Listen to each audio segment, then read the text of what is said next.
कि जो लोग अभी तक में जो है दलितों को अनदेखा किया गया, सबसे बड़ी बात है।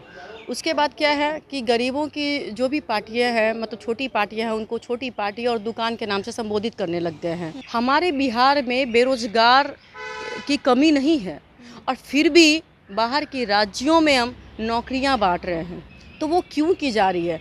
इसलिए नहीं कि वो राज्य को मिलाना चाह रहे हैं, बस इसलिए कि वो राज्य के नाम पे और नौकरी के नाम पे रोटी सेकते हुए प्रधानमंत्री बनने के सपना देख रहे हैं। आज जो घटनाएं घट रही है छात्रों को लेकर के, वो कहीं ना कहीं शिक्षा की कमी की वजह से हो रही है। और हमारे डॉक्टर संतोष कुमार सुमन जी शिक्षित हैं, पढ़े लिखे हैं, तो कहीं ना तो अब उनका रिटायरमेंट का भी तो टाइम आ गया है। और तेजस्वी जी कितने पढ़े हैं आपको नहीं पता है? कितने पढ़े हैं? देखिए, अभी तो आप भी जानती है, पूरी दुनिया जान रही है कि कितने पढ़े हैं। एम्बुलेंस को लेके जितना भ्रष्टाचार अभी हुआ है, अच्छा और देख लीजिए, जहाँ तक बोलते हैं कि हम तो इतना पुल बना रहे हैं, तो पुल को भी देख लीजिए जाए ना, कहीं या तो पुल की पिलर धंस रही है, कहीं तो टूट रही है, कहीं तो डूब रही है। नमस्कार, बहुत स्वागत है आपका लाइव बिहार में। मैं आपके साथ रूपम।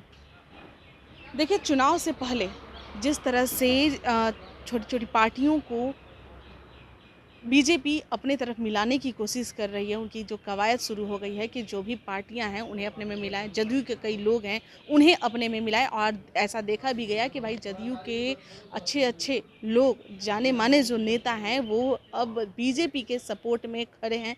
आप देख ही सकते हैं, उपेंद्र कुशवाहा, जीतन राम मांझी वहाँ पर चले गए हैं। और अब हम बात करते हैं, चलिए, कि चिराग पासवान भी उनके सपोर्ट में हो सके जाने वाले हैं। चलिए, हम बात कर रहे हैं वोटों की, कि दलित वोट हो या अति पिछड़ा वोट हो, उन सभी की वोटों की बात कर रहे हैं कि भाई ये सारे जो लोग हैं, चिराग पासवान हो, पशुपति पारस हो, उपेंद्र कुशवाहा हो या जीतन राम मांझी हो, ये सभी यही कहे जाते हैं कि भाई अति पिछड़े लोगों के, दलितों के वोट ये लोग उनके पास जाता है, उन जनता के पास ये मिलते हैं। चलिए, इसी मुद्दे पर बात करने के लिए आज हम में ही आए हैं और हम के राष्ट्रीय प्रवक्ता पूजा सिंह हमारे साथ जुड़ी हुई हैं।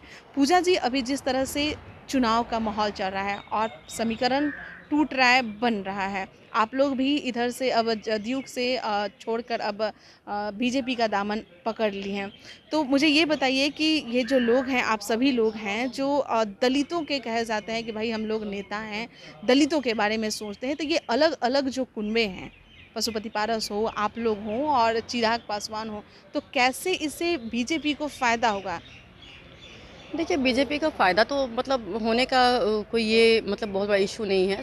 सबसे बड़ी बात तो आप यहाँ देखिए कि जो लोग अभी तक में जो है दलितों को अनदेखा किया गया, सबसे बड़ी बात है। उसके बाद क्या है कि गरीबों की जो भी पार्टियां हैं, मतलब छोटी पार्टियां हैं, उनको छोटी पार्टी और दुकान के नाम से संबोधित करने लग गए हैं। ये भी आप सुने हैं। लेकिन हमें कहना है कि हम कोई दुकान खोल के नहीं बैठे हैं, बल्कि समाज का सेवा करने के लिए हम हैं। और वहाँ छोटी दुकान के नाम से संबोधित किया जाए, तो इस तरह का जब बात आती है और हरकतें होती है, तो उससे हम लोगों को भी ठेस पहुँचता है, बुरा लगता है। अब देखिए, बीजेपी का फ़ायदा पहुंचने का बात यह है कि जिस तरह से यहाँ भ्रष्टाचार हो रहा है, अभी देखिए एम्बुलेंस का हुआ है, एम्बुलेंस को लेके जितना भ्रष्टाचार अभी हुआ है, अच्छा और देख लीजिए, जहाँ तक बोलते हैं कि हम तो इतना पुल बना रहे हैं, तो पुल को भी देख लीजिए जाए ना, कहीं या तो पुल की पिलर धंस रही है, कहीं तो टूट रही है, कहीं तो डूब रही है। तो ये तरक्की बिहार की हो रही है। तो हम सब मिलकर अगर एक होकर हम लोग अगर साथ चलेंगे, तो बिहार में कहीं ना कहीं भ्रष्टाचार तो बिल्कुल खत्म होना तय ही है। और हम चाहते हैं कि बिहार भ्रष्टाचार मुक्त हो, सबसे पहली बात। दूसरी बात, हमारे बिहार में बेरोजगार की कमी नहीं है और फिर भी बाहर के राज्यों में हम नौकरियां बांट रहे हैं। तो वो क्यों की जा रही है? इसलिए नहीं कि वो राज्य को मिलाना चाह रहे हैं, बस इसलिए कि वो राज्य के नाम पे और नौकरी के नाम पे रोटी सेकते हुए प्रधानमंत्री बनने के सपना देख रहे हैं। जो हम चाहते हैं कि अगर आपसे एक राज्य तो संभाल नहीं पा रहा है, बिहार राज्य, और आप पूरे देश को संभालने चले हैं, तो ये कहाँ तक सही है? तो हम चाहते हैं कि जो ये भ्रष्टाचार है, जो भी अभी बिहार में चल रहा है, हमारे छात्र के साथ, जो देखिए आज छात्र हमारे जो हैं कल का भविष्य हैं, उनके साथ भी गलत हो रहा है। तो ये सारी चीज़ें खत्म हो, बिल्कुल ले देकर समझिए, भ्रष्टाचार खत्म हो। बस इसलिए हम लोग सब साथ मिलकर मोदी जी के साथ चल रहे हैं। मतलब आप लोगों को लग रहा है कि ये सारे लोग, हम लोग अगर बीजेपी के सपोर्ट में हैं तो भाई इधर जो विपक्ष जो एकता की बात कही जा रही है, ये लोग जो एक तरफ हैं उन्हें आप लोग हरा सकते हैं। ये जो दलित का जो वोट है इसे आप बीजेपी के पास लेकर जा बिल्कुल सकते हैं। हारेंगे, बिल्कुल हारेंगे।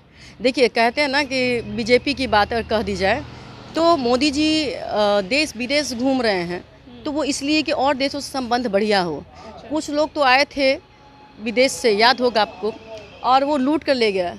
लेकिन वहाँ विदेश के लोग क्या कहते हैं कि हमारे लोग तो लूटने गए थे, मगर देखो कि आज जो है भारत से लोग आते हैं और प्यार का पैगाम लेके आते हैं, तो कहीं ना कहीं संबंध अच्छा हो इसलिए। तो वो देश के बारे में सोचना जान रहे हैं। लेकिन हमारे अब- जो लेकिन जीतन अब- राम मांझी जी हैं, लेकिन अब- वो हर गली हर चौक चौराहे से गुजरे कि किन किन की समस्या है और किन किन की समस्या को कैसे हम निदान कर सकते हैं। तो वो हर एक गली हर एक चौक चौराहे से गुजरे हैं, जो नीतीश जी के बस में नहीं है, जो नीतीश जी के साथ जो उनके मंत्री और सांसद हैं, जो एसी में बैठे रहते हैं, जो बाहर तक नहीं निकल पाते हैं, उनको पता नहीं चलेगा। तो बताइए आपको कि आज किस नेता की ज़रूरत है? हमारे आप तो कह जीतन रहे राम हैं मांझी कि जी जैसे नीतीश नेता जी की को ज़रूरत पता है। नहीं है और नीतीश जी कहते हैं कि हम ही तो उनको नेता बनाए। तो हम तो भैया, बता हम ही तो उन्हें तो मुख्यमंत्री हम भी तो बनाए। वही कह रहे हैं कि जीतन राम मांझी जी नीतीश जी को मुख्यमंत्री बनाए हैं। अच्छा। ये झूठ मूठ का ढोल बजा रहे हैं कि हम जीतन राम मांझी जी को बनाए हैं। हम कहते हैं कि अगर एक नंबर अगर एग्ज़ाम में नहीं आए, कम आए, तो आप ये बताइए कि एक नंबर कम आने के बाद क्या होता है? आप क्या सफल हो जाएंगी? एक नंबर से तो आप फेल होंगी ना। तो जब उनके पास 119 सीट ही थी तो कैसे मुख्यमंत्री बन के बैठ जाते? तो ये जो 4 विधायक जो अपना जोड़े जीतन राम मांझी जी, 4 पिलर जो उनको दिए, तभी ना वो मुख्यमंत्री बन पाए, वरना क्या वो खुद बनते? वो खुद बनने लायक थे? उनको नीतीश जी को बनाए हमारे जीतन राम मांझी जी मुख्यमंत्री, ये हकीकत है। इन्होंने 4 पद नहीं 4 सीट नहीं दिए, ये 4 पिलर दिए हैं उनको। अब मुख्यमंत्री कौन बनेंगे? संतोष देखिए सुमन? हम तो चाहते हैं कि डॉक्टर संतोष कुमार सुमन जी बने, इसलिए बने, सबसे बड़ी बात है कि देखिए इन लोगों ने दलितों के लिए बहुत काम किए हैं। प्लस दूसरी बात है क्या कि जहाँ तक भ्रष्टाचार की बात है, तो हमारे कहीं भी ना हमारे जीतन राम मांझी जी पे है, ना ही डॉक्टर संतोष कुमार सुमन जी पे। दूसरी बात, आज जो घटनाएं घट रही है छात्रों को लेकर के, वो कहीं ना कहीं शिक्षा की कमी की वजह से हो रही है। और हमारे डॉक्टर संतोष कुमार सुमन जी शिक्षित हैं, पढ़े लिखे हैं, नीतीश जी भी तो तो कहीं ना, शिक्षित हैं। तो अब उनका रिटायरमेंट का भी तो टाइम आ गया है। और नहीं, अगर वो पढ़े लिखे हैं नीतीश जी, तो क्यों ऐसे कर रहे हैं? क्यों नहीं शिक्षकों को समझ रहे हैं? आप भी पढ़े हैं, हम भी पढ़े हैं, तो सब लोग को पता है ना कितना मेहनत से विद्या हासिल करते हैं। आप हर चीज़ हासिल कर सकते हैं, विद्या नहीं हासिल, तो कहाँ उनको एहसास है इस बात उसके का? बाद लाइन में खड़े हैं ना तेजस्वी जी। और तेजस्वी जी कितने पढ़े हैं आपको नहीं पता है? कितने पढ़े हैं? देखिए अभी तो आप भी जानती हैं, पूरी दुनिया जान रही है अच्छा। कि कितने पढ़े हैं। तो बिहार में कहीं देखिए, एक घर को चलाने के लिए जो है एक शिक्षित लोग को हम खोजते हैं जो पूरे घर को चलाए। ये तो बिहार राज्य है, इसको चलाने के लिए मैं ऐसे ही किसी को क्यों दे देंगे? तो बीजेपी में आप जा रही हैं, तो बीजेपी में कई ऐसे शिक्षित लोग हैं भाई। वहाँ पर तो गए थे, जदयू में तो मुख्यमंत्री आपके जीतन राम मांझी को बनाया गया, तो क्या यहाँ पर भी इस तरह का कुछ डील है कि भाई संतोष सुमन को बनाया जाएगा? शिक्षित और भी लोग हैं। देखिए ऐसा हम ये नहीं कह रहे हैं कि और उसमें उस पार्टी में शिक्षित नहीं है, ठीक है होंगे, मगर सब में ये काबिलियत है क्या कि शिक्षित होते हुए भी और जनता के लिए अपनी कुर्सी का त्याग करना किन्होंने किया है? ज़रा ये बता दीजिए। कुर्सी का त्याग कितने लोग किए हैं? हर कोई तो कुर्सी के लिए लड़ रहे हैं, मगर हमारे डॉक्टर संतोष कुमार सुमन जी हैं जो कुर्सी के लिए लड़े नहीं, बल्कि कुर्सी को छोड़ दिए। मतलब इसीलिए संतोष सुमन जी मतलब बिल्कुल सबसे अलग है, मुख्यमंत्री के लायक। बिल्कुल हैं। जो कुर्सी की लालच नहीं करता हो तो वो जनता के लिए खड़े हैं, तत्पर खड़े हैं, और जो कुर्सी के लालची हैं वो क्या जनता के होंगे, आप ये बताइए। तो हम कहते हैं कि डॉक्टर संतोष कुमार सुमन जी हमारे सबसे अलग हैं, क्योंकि वो जनता के लिए, दलितों के लिए, पिछड़ों के लिए अपनी कुर्सी को छोड़ दिए, त्याग कर दिए। बहुत बहुत धन्यवाद। चलिए, पूजा सिंह हमारे साथ जुड़ी हुई थी, जो कि हम के राष्ट्रीय प्रवक्ता हैं, और इन्होंने साफ तौर पे एक बात कही है कि भाई हमारे नेता जो कि संतोष सुमन जी हैं, उन्हें कुर्सी की लालच नहीं है, कुर्सी को भी उन्होंने त्याग दिया है, और ये हर तरह से हमारे मुख्यमंत्री बनने के काबिल हैं। तेजस्वी यादव पे क्या कुछ तंज कसा आपने सुना ही। अभी के लिए इतना ही, बने रहे लाइव बिहार के साथ। धन्यवाद। लाइव बिहार यूट्यूब पर सब्सक्राइब और फेसबुक पर लाइक जरूर करें।